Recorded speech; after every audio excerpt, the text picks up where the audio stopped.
to the belated committee meeting for Public Safety, Beer and Regulated Beverages Committee. Let me take the roll briefly. Councilmember Johnston. Present. Councilmember Johnston. Okay. Councilmember Nash. Present. Councilmember Roberts. Present.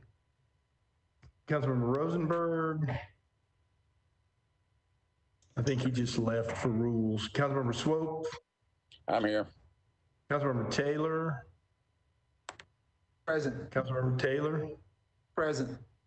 Okay. Councilmember Vercher.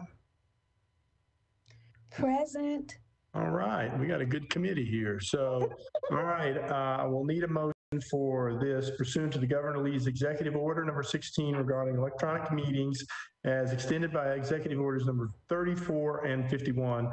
I need somebody to make a motion that this committee meeting agenda consists essential business of the Metro Council, and that meeting electronically is necessary to protect the health, safety, and welfare of Tennesseans in light of COVID-19 outbreak. I heard a motion. Do I hear a second?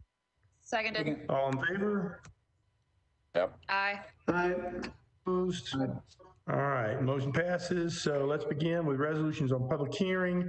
We'll go with RS 2020-331. Councilmember Sledge is a sponsor. It's a resolution exempting St. Ellie, located at 1420 3rd Avenue South, from the minimum distance requirements for obtaining a beer permit pursuant to section 7.08.090.e of the Metropolitan Code. Do I have a motion? So moved. Second. All right, and properly seconded. I think I saw Councilmember Sledge here. So Councilmember Sledge, you want to speak on behalf of your bill? Yeah, real briefly, this is an event center that changed LLCs. They had a beer permit previously, so just going back through the process again. All right. And I'm assuming you want to move it forward. Yes, please. All right. Any discussion? All in favor? Yep. Aye. Aye. Any opposed? Aye. Did I hear somebody oppose it? No, that was a late. You were a late aye. Okay. All right. All in favor. So this resolution passes. All right. Next, we will move to resolution 2020-399. Welsh is the sponsor. Exempts Nashville Hookah Bar and Grill located at 2521A Nolensville Pike from the minimum distance requirements for obtaining a beer permit. Do not have a letter, so I'm assuming Councilor Welsh says, do I have a motion? So moved. Seconded. Probably seconded. Councilor Welsh. Yes, I am here. This is for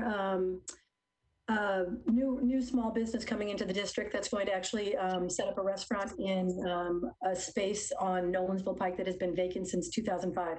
So I'm very excited about the fact we can start rebuilding the pike down in our area, since my district has not been as successful as Councilmember Sledge's in bringing new business and new energy. So I'm looking forward to having this new business for my constituents.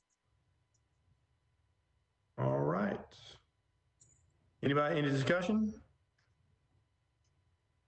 All right, all in favor? Aye. Yep. Aye. Any opposed? All right, motion passes. Without objection, I'm going to take something out of order. I know we got to get Council Lady Benedict to another committee, and I'd like to bring up her bill. So without objection, I'm going to bring that up now. BL 2020-148.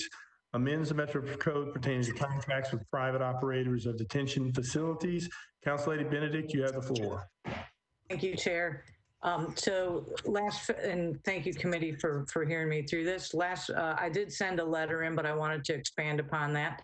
Last February, we held a joint committee meeting with this committee and the Budget and Finance Committee. And at that time, nobody was certain of how the cost would be covered. It looked like there would be an increase in operational cost. However, we recently learned from the Tennessee Department of Corrections that all of the operational costs that the sheriff will incur will be completely reimbursed by the state. So there's no operational cost. The estimated cost that it would take to convert from the current vendor to the sheriff's office would be less than $5 million. Now, certainly $5 million is not nothing right now. It is a significant amount of money, but it also, as compared to the operational cost, it is very small. The sheriff has been a great partner, and I really think that he is the best sheriff in the country, if not one of the best sheriffs in the country, and he's been a great partner in finding a way to take on this responsibility. I know that when he's able to do this, that he'll do a superb job, just as he has done everywhere else. But the bill is written, provided a timeline that would work for him, and and he's got important initiatives that are working on being completed over the next 6 to 9 months, so that the planned transition would have taken about 9 to 12 months in order to take over full management of it, which would include hiring as many of the current staff as possible. So the purpose of the extended timeline was to safely and deliberately make the transition so no inmate or staff would be negatively impacted. However, late yesterday, we heard from Core Civic that they would like that timeline to be shorter. And so with that, I'm planning to defer this bill indefinitely, which is what we did in Budget and Finance yesterday. My hope is that we can amicably end this contract while making sure the inmates and the employees are safe. And I hope that we'll be able to do that. I'll be working hard with the sheriff to make that happen. So with that, I ask this committee for an indefinite deferral, please. Thank you, Chair. Does somebody want to make that motion? So moved. All right, we have. So moved. Okay, it's moved and probably seconded. Do we have any discussion on the indefinite deferral motion? Without any discussion, recommendations, all in favor? Aye. Aye. Aye. Aye. Anybody opposed? Motion passes. It's recommended for indefinite deferral. All right, we will go back, and thank you, Council Lady Benedict. We will go back to our previous agenda. And I believe we are on Resolution 2020-400. Roberts is a sponsor, exempts Cezanne's Brewing Company LLC located at 4909 Indiana Avenue from the minimum distance requirements for obtaining a beer permit. Do I have a motion? So moved. Seconded. Any discussion? Council Lady Roberts, floor is yours. So this is a business that has dotted all the I's and crossed all the T's. They have gone to all the neighbors and they're in support. The adjacent businesses are in support. So this is kind of just one of those that we're checking the box. Okay. Any discussion? All in favor? Aye. Aye. Any opposed? Aye. All right, resolution passes. Thank you. Resolution 2020-412, Mendez Pulley and other sponsors accepts a donation of 15,000 N95 masks for use by first responders and healthcare workers during the coronavirus pandemic from Home Depot to the Office of Emergency Management for the use and benefit of the Metro government departments. Do I have a motion? So moved. Seconded. Any discussion? All in favor? Yep. Aye. Aye. Any opposed? Resolution passes. RS 2020-413, Mendez Pulley sponsors, approves an application for a hazardous materials emergency preparedness grant from the Tennessee Emergency Management Agency to the Metropolitan government. Do I have a motion? So moved. So moved. Any Seconded. discussion? All in favor? Aye. Yep. Aye. Opposed? Resolution passes. RS 2020-415, Mendez Pulley and Hancock sponsors, approves an application for a Coverdell Forensic Science Improvement Grant from the Tennessee Office of Criminal Justice Programs to the Metropolitan Nashville Police Department. Do I have a motion? So moved. So moved. Moved. All right. Any discussion? All in favor? I do, Mr. Chairman. This is Okay, Councilman Nash. sorry about that, I see, Councilman Nash. Go Chris- ahead. I see Chris Gilder is on the call, Captain Gilder, and I wonder if he might be able to tell us a little bit about what this grant helps fund at the forensic lab. All right, who are you asking for? Smallwood? Captain Gilder, Okay, Chris Gilder. Yes, sir. I'm on the call. I actually have Captain Harmon Hunsaker on here as well, and he works in our crime lab. And I was going to let him speak on it since it falls under him. That's okay with you? Certainly okay with me. Go ahead. Go right ahead. This is Harmon Hunsaker. This is an application for a grant that would help us in purchasing new equipment for our toxicology unit. Toxicology is the unit that tests blood from DUIs. This will allow us to test down to find other compounds such as opioids and especially THC in our testing methods. Our equipment now was purchased about 10 years ago. It's a little bit older, and this grant and the match will go towards purchasing new toxicology. All right. Any other discussion? All right. All in favor? Yep. Aye. Aye. Aye. Any opposed? All right, motion passes. Now we're on to resolution 2020-431. Bradford, Welsh, and others are sponsors. Request Mayor John Cooper to include a representative from the Community Oversight Board, representative from community organizations and advocacy groups, and a representative from the Fraternal Order of Police on a committee to select the next police chief. Do I have a motion?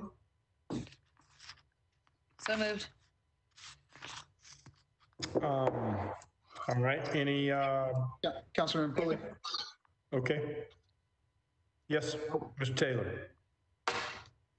Oh, I'm so sorry. I was trying to second that for you. Okay, yeah, you got it. You got it seconded. So, Mr. Bradford, are you present?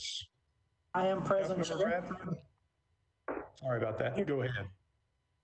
So basically what this non-binding resolution does is just expresses the wishes of this body that when the search committee is formed by the mayor, that he considers appointing or including a representative from the Community Oversight Board, the Fraternal Order of Police, and any other community or advocacy groups that he feels would be important.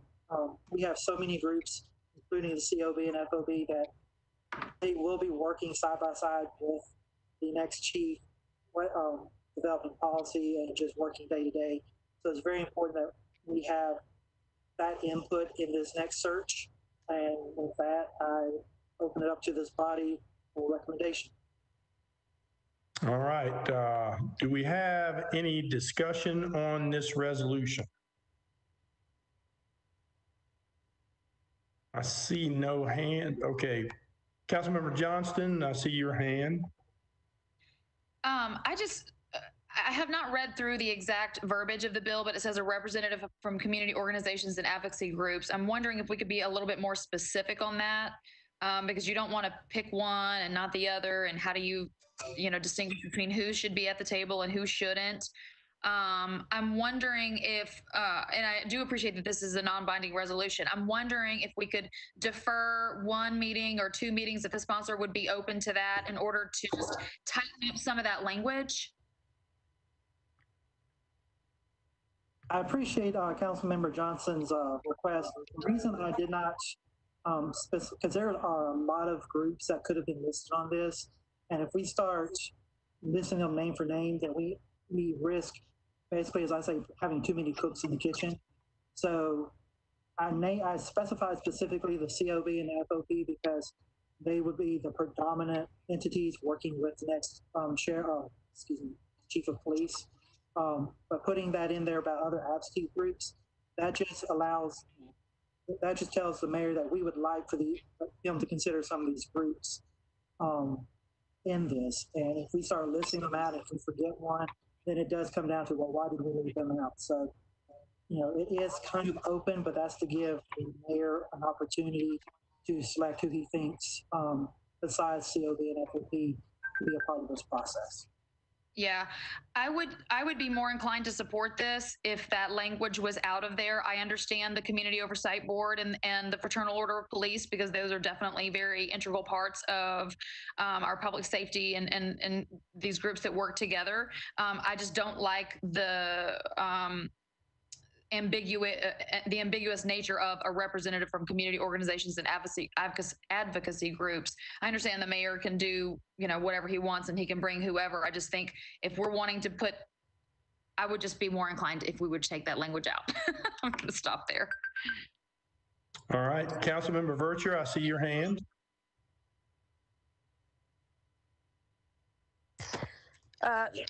Thank you, Chair, and thank the sponsor for the work on this also. Understandably, understand the role of the FOP.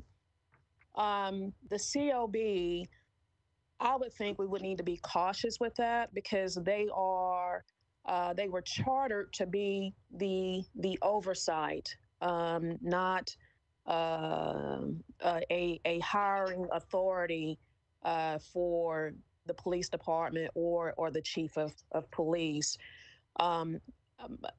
My hesitation with it is that when you are too ingrained in the process on the back end, you can't be as objective. So if one of the roles of the COB is gonna be a certain type of oversight for the department, I see it as a conflict on the front end if you're part of that decision making. I guess what I'm trying to say is that we can't have it both ways. Is that making sense, Chair? Yes, ma'am. Yeah, so I would like the sponsor if he could do more work, and if the COB is going to be intricately involved in that process, that there's some caveats on the back end. I just don't want to see us as a city, the COB is involved in the process. 6 months from now, whomever the chief is chosen, and they have an issue with that chief and being part of the process on the front end. So it puts all of us in a precarious situation if we're not careful in how we protect our objectivity in these processes. And I think it would be more beneficial for them to keep their independence in the process. All right. Thank you for your comments, Councilmember Vercher. It looks like Councilmember Swope's hand is up. Councilmember Swope. Thank you, Chairman. I happen to agree with Council Lady Vercher on the point of the COB having a mixed interest and a conflicted interest in all this. And I would suggest and recommend and actually make the motion that the sponsor would agree to a 2-meeting deferral. Are you making that motion now? I am, if the sponsor is in agreement. Yeah, well, I'll second that motion, or are you asking the sponsor? I'll just make the motion. Okay. Do we have a second? Seconded. All right, so we have a motion on the floor to defer this resolution 2 meetings. And is there any discussion on the motion? Councilmember Vercher, I see your hand up. Okay. Any discussion on the deferral motion? I don't see any hands.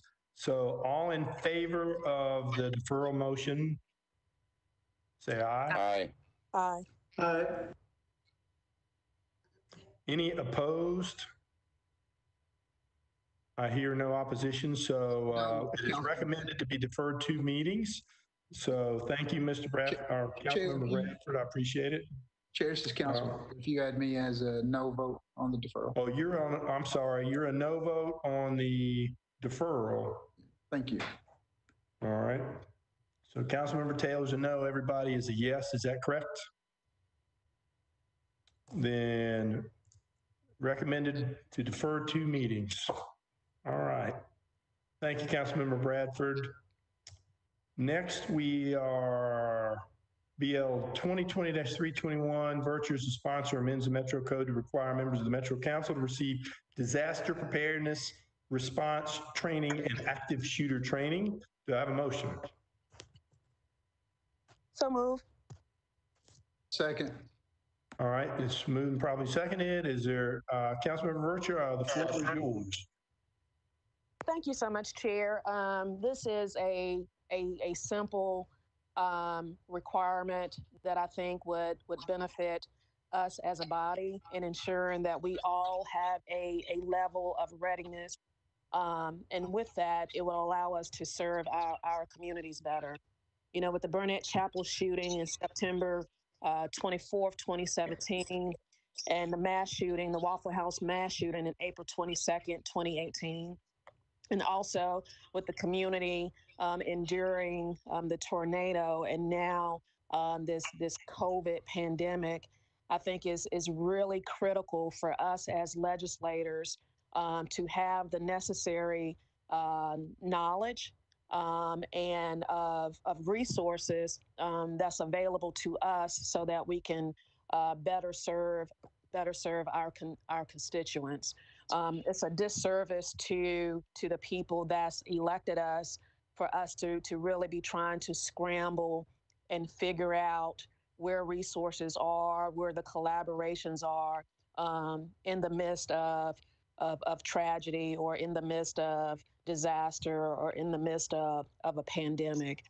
This would be a annual requirement in the same vein as some of our other requirements that we are supposed to do as council members. So I see this as a tool, a public safety tool for council members that will aid us in better serving our constituents.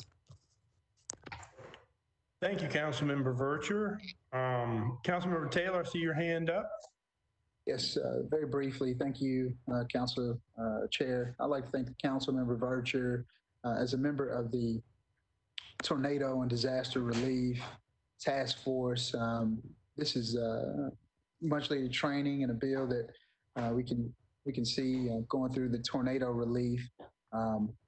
This would be very helpful for council members as community members are looking to them for answers. So I'd like to thank the chair, thank the sponsor for this bill, and I'm going to vote as a yes. Any other discussion? I don't see any hands up. I too would like to commend the sponsor for bringing this forward. I think it's a good bill, and I'm certainly here to support it. That said, no further discussion. All in favor? Aye. Aye. Sure. Any opposed? All right, this passes. Thank you, Councilmember Virtue. Moves to BL 2020-322, Hurt Tombs and Others are sponsors, amends Metro Code to prohibit the Metro Nashville Police Department from hiring police officers who were previously fired or under investigation by another law enforcement agency for malfeasance or use of force. Do I have a motion? So moved. Moved. Second. All right, moved and properly seconded. Is Councilmember Hurt here so she can speak to this? Councilmember Hurts. Is Councilmember Toombs or any other sponsor of this legislation here where we can move this? Mr. Chairman? Yes, sir. Councilmember Nash. This was deferred for one meeting at the Personnel and Public Information and Relations Committee, and I would move we concur with that. Well, we can just defer this by rule if nobody's here, and that would be consistent with what was done otherwise. All right. So we'll just defer this by rule then. If I might, I as a as an ex-officer here at Metro, I find this some of these bills tonight kind of disappointing in that we are talking about things that the Metro Police Department has done as a matter of doing business for years. I guess I applaud people bringing these forward and that we get a chance maybe to explain to folks what we have been doing And I fear so much of this is getting nationalized, and we pick out a place that doesn't do the right thing, and we kind of say, well, that must apply to Nashville too, when in fact it doesn't. So I look forward to having some more discussions on these and educating our council members and our public about how well Metro Police Department has had policy. And there's certainly nobody on the council more qualified to do that than you, Councilmember Nash. So we appreciate those that insight. So this is deferred by rule. So we will move to the next bill. It's BL 2020-323, amends the Metro Code to incorporate certain limitations on police use of force into Metro Nashville Police Department's policy. Do I have a motion? So moved. Do I have a second? Second. All right. Councilmember Sledge, I believe you are on, and you are the lead sponsor, so I'll turn the floor over to Councilmember Sledge. Thank you, Chair. Briefly, I'd like this to track with some of the other bills that have been deferred, so I just asked the committee for a one-meeting deferral, please. Do I have a motion for one meeting deferral on this? Also move, and I appreciate the councilman requesting that. I know the police department is very willing to sit down and talk with them about those policies, and I think he's going to be pleased with what he sees. And if we can clean up some language, I'm sure they'd be happy to do it too. Thank you. All right. And the motion. Okay, it's been moved and probably seconded. Any discussion on the deferral motion? All right, all in favor of a one meeting deferral on BL 2023-23, say aye. Aye. Yep. Is there anybody opposed to the deferral motion? All right, this is deferred. One meeting. Last item on the agenda, I believe we have is BL 2020-324, Murphy and Allen sponsors, amends the Metro Code to revise the measurement method for retail liquor establishments for the minimum distance requirements needed to obtain a certificate of compliance. Do I have a motion? So moved. Seconded. All right. Is Council Member Murphy here to speak on the bill? Councilmember Allen. Okay, this is the last bill on the agenda, so I don't see either one of them. I do not have a letter for to move this, so we're going to defer this by rule. Anybody have anything else to deal with before we can adjourn the meeting?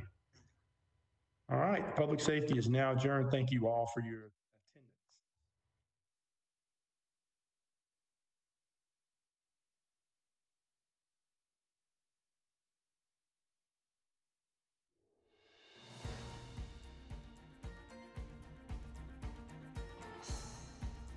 This has been a service of the Metro Nashville Network. If you would like to see this presentation again, or for more information about this and other programs, visit nashville.net.